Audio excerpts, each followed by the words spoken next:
అందరికీ నమస్కారం అండి. నేను మీ లోకేష్ రాయల్.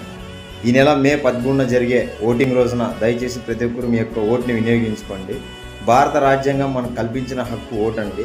దయచేసి మీ యొక్క ఓటుని సద్వినియోగం చేసుకుంటారని నేను మనస్ఫూర్తిగా కోరుకుంటున్నాను. ఈరోజు మీరు వేసే ఓటు రానున్న 5 సంవత్సరాలు మీ భవిష్యత్తు పైన మరియు మీ పిల్లల భవిష్యత్తు పైన ఆధారపడి ఉంటుందండి. మీరు బాగుండాలన్నా, మీ పిల్లలు బాగుండాలన్నా, మీ కుటుంబం బాగుండాలన్నా మీరు ఎన్నుకున్న ఒక నాయకుడిని మీ యొక్క ఓటుపై ఆధారపడి ఉంటుందండి. దయచేసి మీరు వేసే ఓటు ఒకసారి ఆలోచించి వేస్తారని మనస్ఫూర్తిగా కోరుకుంటున్నాను. అన్యాయాలను, అక్రమాలను అణిచివేసే బాధ్యత మనందరి చేతిలో ఉంది.